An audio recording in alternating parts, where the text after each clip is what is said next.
एक राज्य में एक राजा रहता था जो अक्सर मंदिर जाया करता था। मंदिर के बाहर उसके दोनों ओर दो भिखारी बैठा करते थे।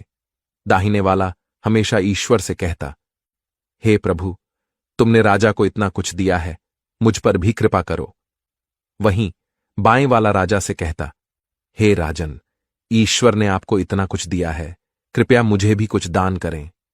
दाहिने वाले भिखारी का कहना होता, ईश्वर से मांगो, वो सबकी सुनता है। इस पर बाएं वाला ताना मारते हुए कहता, चुप रह मूर्ख। एक दिन राजा ने अपने मंत्री को बुलाया और उसे एक कार्य सौंपा। मंदिर के बाहर जो दाहिने तरफ बैठने वाला भिखारी है वो हमेशा ईश्वर से मांगता है, इसलिए ईश्वर उसकी पुकार अवश्य सुनेगा। लेकिन बाएं तरफ बैठने वाला मुझसे ही मांगता है, इसलिए तुम एक बड़े बर्तन में खीर बनवाओ और उसमें सोने की मुद्राएं मिला दो और वह उसे दे दो। मंत्री ने राजा के आदेशानुसार वैसा ही किया। खीर पाकर भिखारी बहुत खुश हुआ और खाते खाते दूसरे भिखारी को चिढ़ाने लगा, देखा, ईश्वर से नहीं राजा से मांगा और मुझे मिल गया।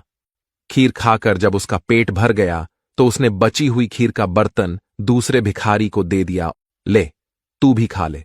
मूर्ख, हमेशा कहता रहता है ईश्वर देगा, ईश्वर देगा, देख राजा से मांगा और मुझे मिल गया।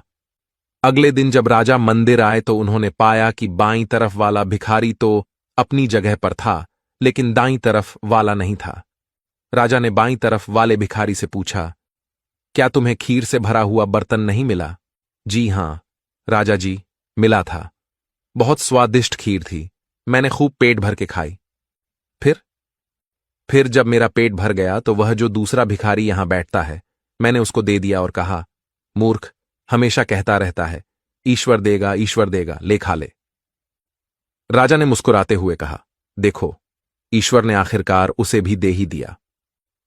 यह सुनकर भिखारी को भी एहसास हुआ कि ईश्वर अपने तरीके से सबकी सुनता है और उन्हें उनकी जरूरत के अनुसार देता है। इस कहानी से यह सीख मिलती है कि ईश्वर पर भरोसा रखें, लेकिन यह भी समझें कि ईश्वर की देन कई बार अप्रत्याशित रूपों में आती है और हमें उसे पहचानने की दृष्टि होनी चाहिए।